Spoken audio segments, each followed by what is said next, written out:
Hello, I'm Tim Harris. This is Julie Harris, and this is Real Estate Coaching Radio. That's right. So make sure that you hit the subscribe button so you won't miss any future episodes. Thanks again for popping by. Hit that like button, and don't forget to leave your comments and questions so we can get right back with you. We will. Thank you for continuing to make our podcast, Real Estate Coaching Radio, the #1 listened to podcast for real estate professionals in at least the United States. And let us know what you think about this video. Leave your comments below. Thank you. 3, 2, 1, and we are back. And we are talking about your 5-year massive success plan. Without any further delay, Julie Harris, I believe we are on point number 5. All right. Yes. Let me move your notes. All right. Point number 5. Right. We there. are continuing from yesterday's start to this podcast series. Now, whether you are just getting started in real estate or you're hitting the hard reset button, doesn't matter. These points apply to you. And remember, this is day 2. Well, we should have said that, right? Yes. So day 1, if you listen to these out of sequence, it'll still have value to you, but not nearly as much value as if you listen to these in sequence. Because what Julie and I do, we love doing sequential podcast series, episodal ones, because it kind of allows us, frankly, to drill down more than if it's just, podcast, a half hour, 45 minutes where we just skim the surface. When we deliver content, we want to deliver you guys stuff that's actionable. In other words, we want to motivate you. Well, we want to educate you. We want to then motivate you, and then it's ultimately up to you to get into action. So if you've not yet listened to the first day, make sure you go back and listen to day 1. Otherwise, a lot of this stuff is going to start sounding a little bit confusing. That's right. So part 2, day 2, you must immediately set up 3 separate bank accounts. And I have to say, Tim, I've got some elite coaching clients that have been in real estate for a long time. They're making a great living, but they skipped this step. Nobody coached them on it. It's not something you learn in real estate school. Your broker didn't tell you about it, and maybe even your accountant didn't tell you about it. And everybody complains, where are the real estate accountants? Why do I have to say this to them? Shall we tell the truth, how we actually learned this the hard way? Yes, this is why we know this point. I think we will. I mean, we've certainly experienced this from coaching, but we experienced this primarily ourselves. Our first year in the business, when we sold over 100 homes, we earned several $100,000. And trust me when I tell you that was unusual in general, but incredibly unusual for us. So we had nobody was telling us how to save money or know how to set aside taxes or what the hell do you mean? There's 14 cities we have to pay taxes to and what state taxes and the rest of it. And it wasn't until basically to the end of the year, right around, let's say March, where we found out that we owed a lot of money in taxes. Yes, it was wait, what? Now, fortunately, we did have a couple of big transactions that happened to help us pay our taxes, but damn, did we learn. So from that, we quickly figured out, it's essentially the accountant's job is just to do your taxes. There really is no one that's going to help us understand how to handle our money. We have to learn it ourselves.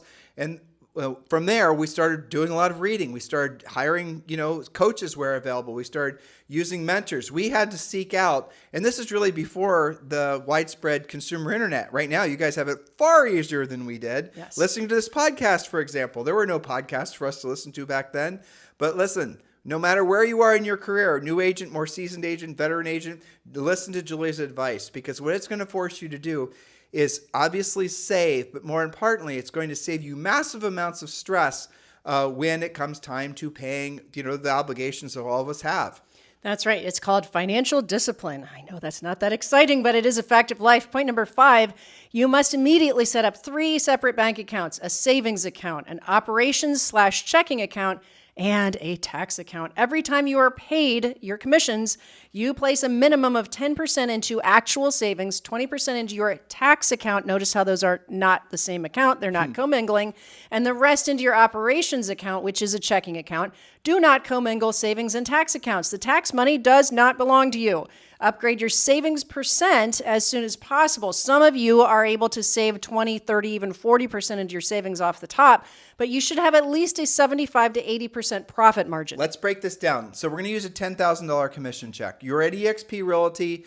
You just had a closing. The check you get is, the wire, frankly, you get is $10,000. Off the top, we want you to pay yourself first. So off the top, at the very minimum, we want you to save 10%. So that $10,000 now has become $9,000. Then we want you to save, obviously, we want you to save 20% that goes into your tax account. Now you're down, 20% less. And then we want the rest of it goes to your operations account. Now, if you have operations being running your business and running your household, but if you have too high of essentially operations, if you're spending too much money on marketing and branding and you're doing a lot of these shiny object things, what you're going to discover is there's no profit. So if you earn $10,000, effectively off the top should go 30% into separate accounts. And if you're spending a lot of money, you're going to discover that very quickly that $7,000 is eviscerated where you have virtually no profit.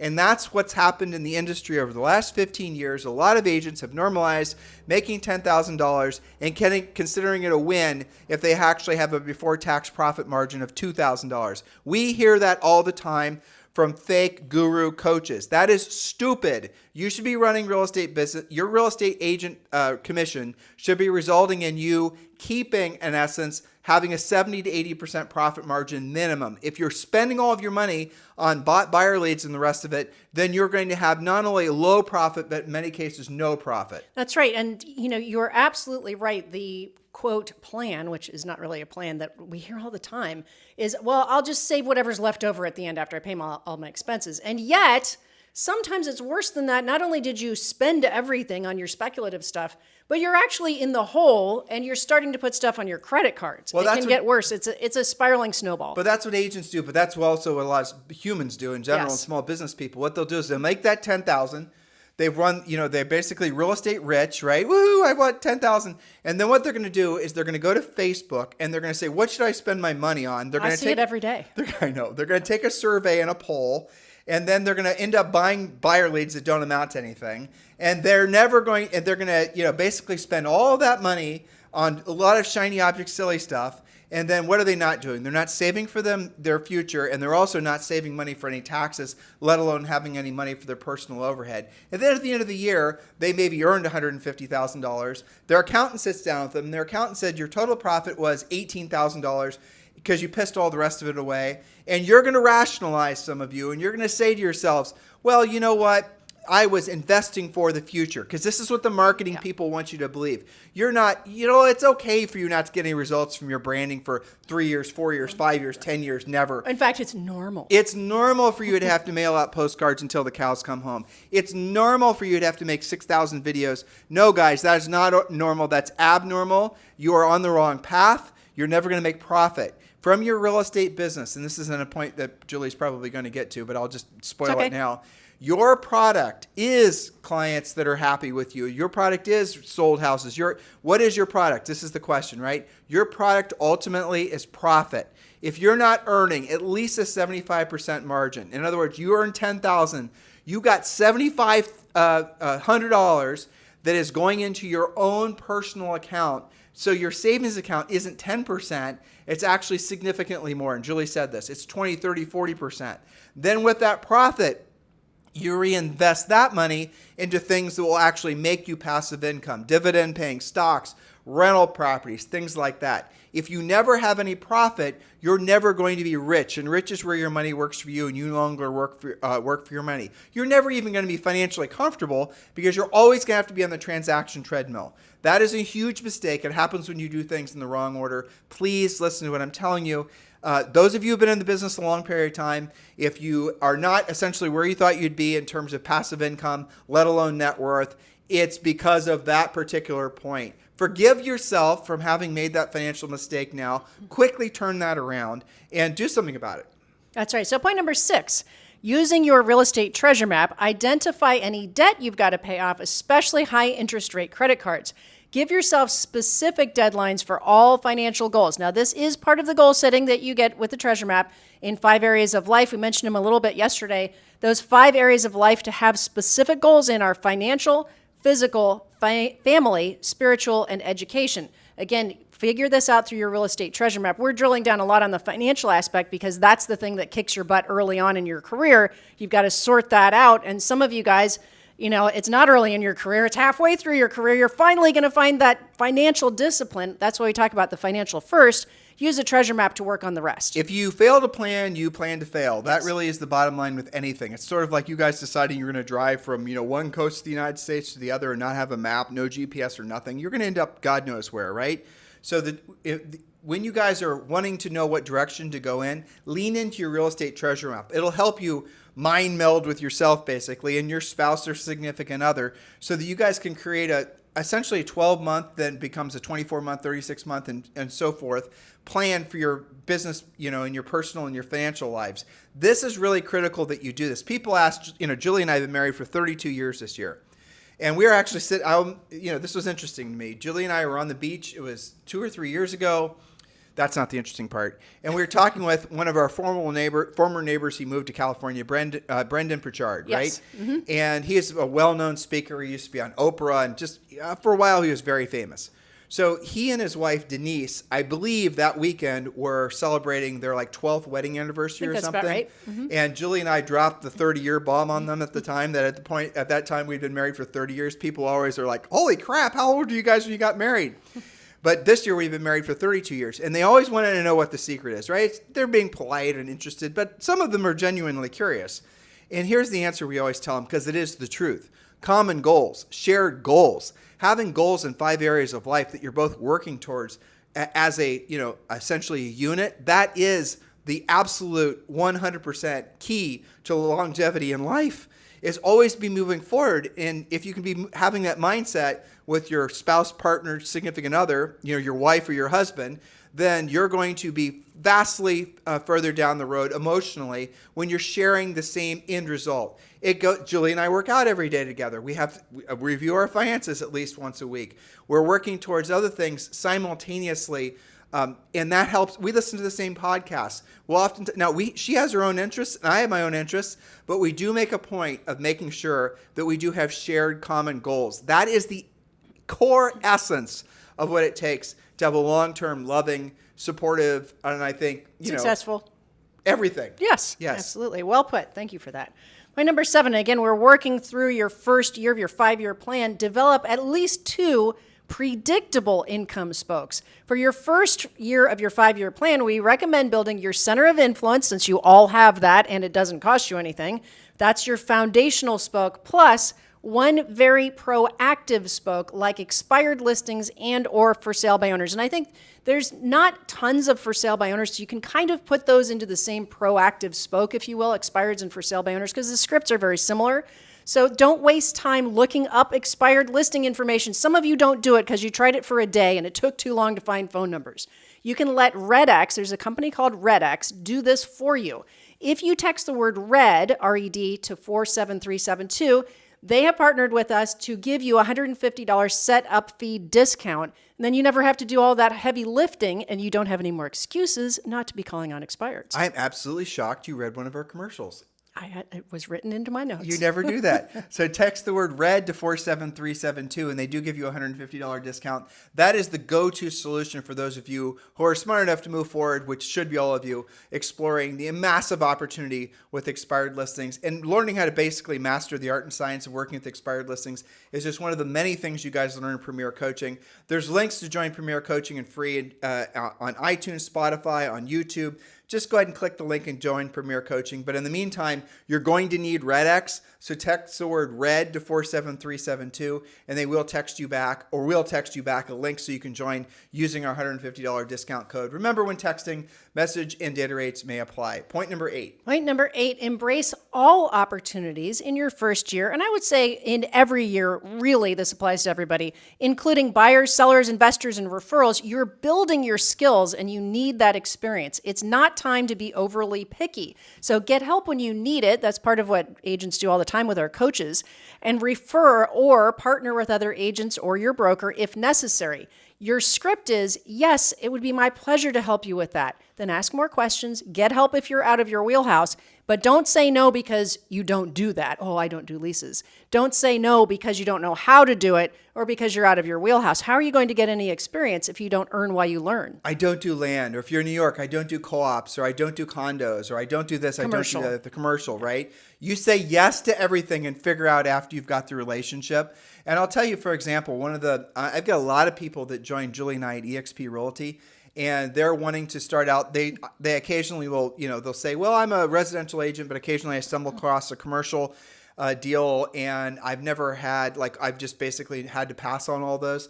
And here's a nice thing. For example, EXP Commercial will happily work with you and help you co-list that so you can obviously get paid on the commercial side. I'm only bringing this to the table to point number 8, because if you're not at a broker that can help you do leasing, that can help you do real estate investing, that can help you do property management, that can help you do all these different things, and you've been forced to say no, guess what? It's time for to have a broker upgrade. So point number 9, if you're an EXP agent, and all of you should be, you should sponsor at least 5 agents to EXP. This is the building. This is frankly one of the most lucrative, frankly, easily done. It's a wealth accelerator. I don't even know how to express it. I stumble across this obviously because a lot of times you and I are trying to explain to them what EXP is. I mentioned revenue share, and I know none of them know really what it means. We have tens of thousands of you that listen every single day. It's up to you to actually take the time to learn what EXP is all about and to actually learn what revenue share is all about. I'll just put it this way. Julie and I own dozens of rental properties. We have financial interest in, I don't even know how many now, over 50, maybe 60, investment properties. Projects, exactly. Yeah. We're building or partners in developments in DC and Austin and just other places as well. So dozens. I don't think we would have done any of it, let alone buying all of our rental properties, had we had revenue share when we first got into the business in our early 20s. I can say for sure, no. Are you sure? You don't want to think I'm about sure that? There's some things lurking in my email having to do with those properties right now, even though, you can get property managers. Sure you can, but who's going to manage them? Yeah, exactly. You got to manage there's no such thing as delegating anything in life, guys. That's just one of the big lies, right?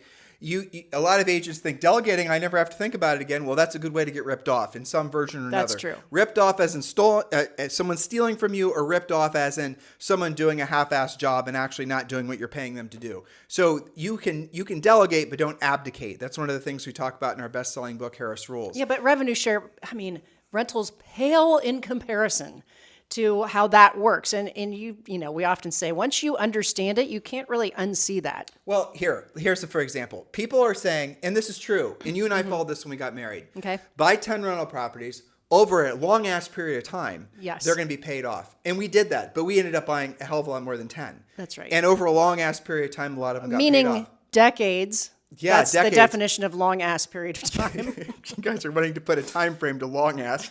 It's decades. Okay, but here's the thing.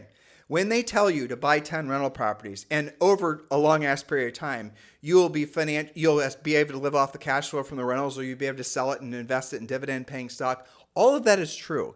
But what they don't tell you, and let's say you're going to buy a $300,000 rental house, you're going to put down, you are able to save up, $60,000. So you put $20,000 down. You have a $240,000 mortgage. Here's what they don't tell you when they're showing you all this fancy math. And I know there's a lot of people that are teaching you real estate investing. What happens when that property is vacant? Mm-hmm. What happens when that property is vacant for a series of months? I'll tell you what happens. You're making that payment. Now, if all of a sudden you have 10 rental properties and you have varying, payments on all of them, and half of them are vacant, and, because many of you are going to make the mistake of buying rental properties in one geographic area, and geographic areas sometimes go through their own little bouts of plight, yes. Big layoffs, big things that will happen. It doesn't matter. You could have a period, and we've experienced this too. We've got a lot of rental properties in Columbus, Ohio. Though fortunately it hasn't happened for a long time, it was normal for quite a while for half of them to be vacant or a third of them to be vacant. Not because they weren't in great condition or were over market, but just because the market was different. Well, in those cases, we had to make the payments. And this was back in our formidable years of building our foundation. Well, and keep in mind, too, let's say that these guys have that plan. Their average sale price in the country is $500. Let's say you get a deal and you can buy a rental property for $400, and you had to mortgage that. Maybe you only put 20 or 30% down on that. Mortgage payment is going to be a lot higher. And if that puppy goes vacant, I'll give you another example, and then we'll get off of our rental drama. You can tell we love rental properties. We love them less now that there's revenue share at EXP. But our next door neighbor, Susan, has a beautiful home in Carmel by the Sea. And guess what?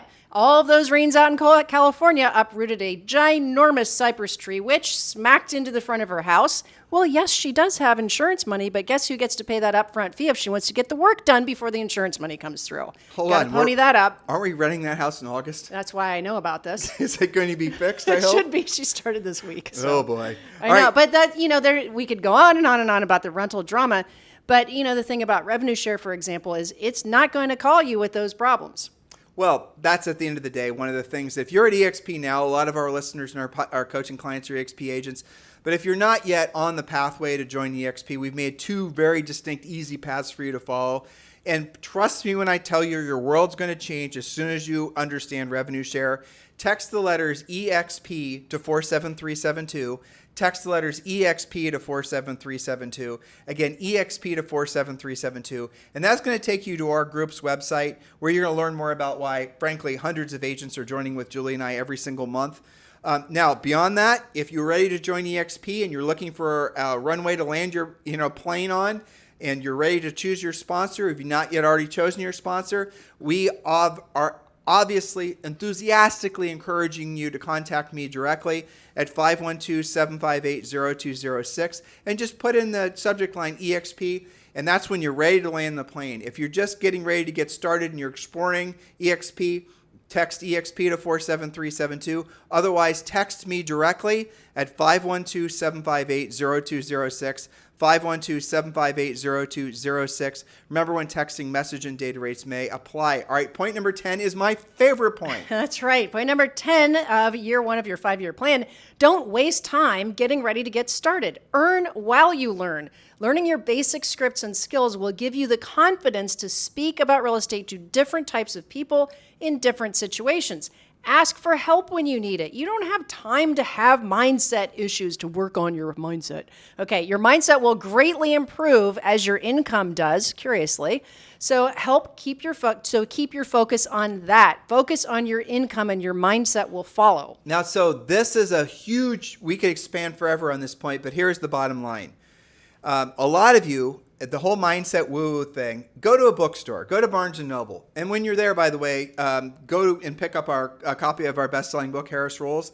But here's the funny part. So our book, Harris Rules, is in the sort of business section. Yes. Which is usually right next to, in the business section, it is big, but the real estate business section is tiny. Mm-hmm. So you can always tell they're trying to decide where to put our book on the bookshelves. We always take pictures of what we end up next to. I mean, last time we looked, we are next to Crypto Dad. Crypto Dad, I know. Oh my gosh. That's funny.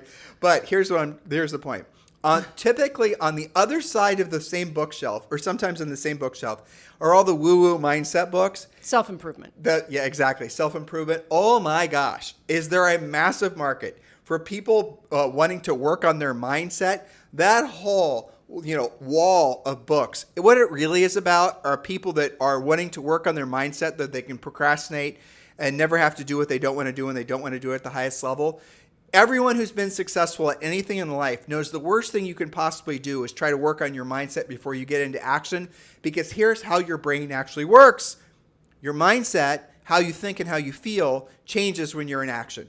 Every single time and twice on Sunday. There are no exceptions. But a lot of you guys have been lulled by the woo-woo snake oil salesman types into believing that you have to get all of your mindset in order and then you take action. It's the exact opposite. The truth is the exact opposite. And I want you to think about this. If you were to join the Navy SEALs today or want to join the Navy SEALs, you have to go through BUDS.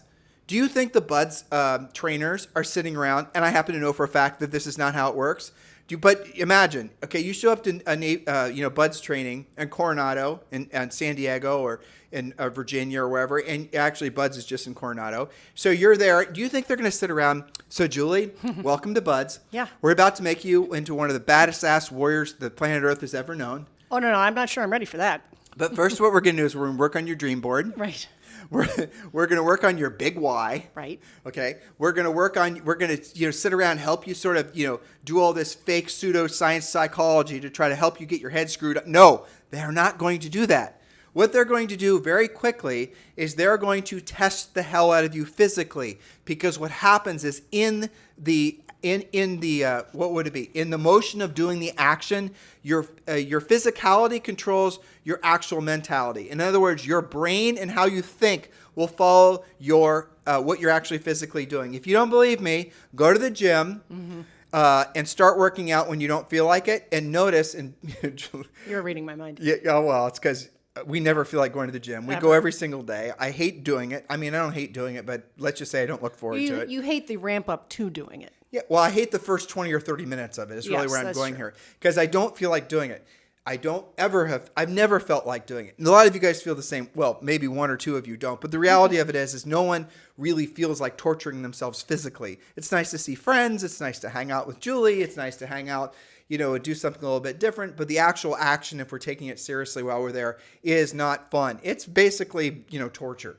But what happens is about 20 or 30 minutes into our typically hour-long workout, my mindset starts to change, and I sort of almost start to enjoy it. What happens? Endorphins start to kick in.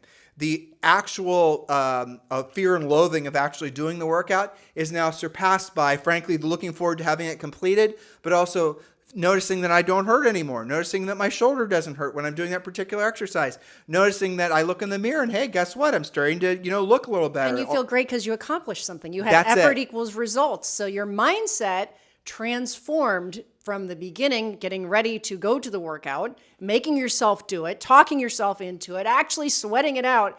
And look at how different your mindset is after you've done it. Now, granted, the next day I'm not going to feel like doing it again. Julie and I are not It'll have addicted. worn off. Someone said on Instagram, they asked us if we think we're addicted to working out. Hell no. No. We're not. So every day we go through this process, and every day we basically have the exact same result. That is what you do if you want to move forward. When Julie and I sold 100 homes our first year, we were just kids.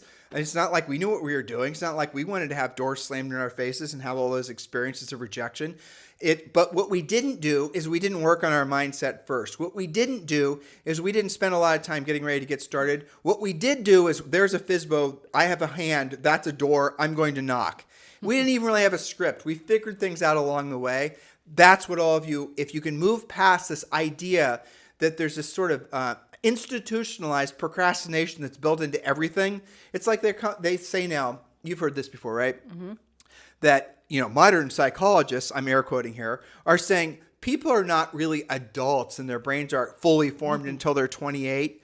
Since when is that even possibly remotely true? Guys, think about your, not just your parents, but your grandparents. Think back to World War II. 17, 18-year-olds were over fighting in World War II. How many generations ago was it that people were getting married and having kids in their 20s? And now all of a sudden someone's considered a child until they're almost 30? Who believes that? That's not true. That doesn't even make any sense. And if you're, essentially acting as an adult child until you're 28, and then once you're in your 30s, you basically start taking life seriously, you've just missed the best time in your life to truly actually take risks and make something amazing of your life. You've just pissed away 8 years extending your childhood, and this is what's become institutionalized in the United States. I strongly encourage you to avoid the mindset section at Barnes & Noble. There you go, the anti-ad. Yeah, exactly. Okay, so let's round the bend on this, and tomorrow we'll get into year 2 of your 5-year plan. So we did 10 points. Hopefully you guys have taken all of them very seriously. We gave you a discount to get going with RedX. That point was all about lead generation. We talked to you about just a tiny piece of the iceberg that is EXP and why you want to consider that, and gave you a lot of action points. So now year 2 is all about we're going to start out tomorrow's podcast, and let's share with them the first point. Well, okay, so we'll bridge into that. So the first point of year 2 is your second year is building on what you learned in year 1. This means, and this is a big point, don't stop doing what got you those first 12 transactions or however many transactions you did, which was a great year last year. You do more of what works now that you have more skill and you have more experience. No sophomore slides. So if you did 6 transactions from your sphere of influence and 6 from for sale by owners and expireds, well, how can you 10x those efforts with those 3 sources of business? Instead, what do agents do? They say, okay, I figured that out. Now I've got a little bit of money to spend. I'm going to speculate on this, trying to make my life easier. I'm going to hit the easy button and wait. Or they fall prey to one of the snake oil salesmen, and now they say, well, I'm going to stop doing what it took me to, basically I was doing last year that actually made me the money and made me successful. And now I'm going to start working on my brand. Yeah. And then we get a call as a coaching company that sounds like this. I don't know how I got off track. I had a really great year last year. I was trying some new stuff, and of course, they'll blame the market. The market shifted on me. Interest rates are too high, yada, yada, yada. And I'm off track. And what a great coach will ask is, tell me about your sales history. Source that business. Where did it come from? And then, of course, that leads to, why did you stop doing what worked for you? But we do that. Well, that is so funny. Yes, that's always the first. That's the pattern. You drill down. You ask them where their where their deals came from, and here's what you discover: centers of influence and past clients. I got 2 expireds. I picked up a for sale by owner. I had a referral from a builder. Okay, and now what do you want to do? I want to learn how to do marketing and branding. Okay, but those other things, they worked, right? Yes, but listen, I want to move to marketing and branding because I listened to some snake oil salesman who's telling me that if I don't have marketing and branding, that I'm nothing. And okay, hold on here. You made how much money last year? $140,000. All right, why don't we focus on doing better at what you did to get there in the first place, and we actually make it so you make $240,000 or $340,000 this year. And after you get really good at those core spokes, and after that income becomes consistent, then we can start adding some of the passive marketing and branding. If you even feel like doing it at that point. What you guys will do, and this happens all the time, is you will throw the baby out with the bathwater because you think that there's an easier way to go about doing things, or, and this is true for most of you, you've never actually learned how to do the real work of real estate. You have essentially gone down the easy path right out of the gates, and now you're realizing because of this changing market that maybe I need to go back and I need to actually learn what I should have learned in the first place. That's what Premier Coaching is all about. That's what this podcasting is about, and that's probably the reason why this podcast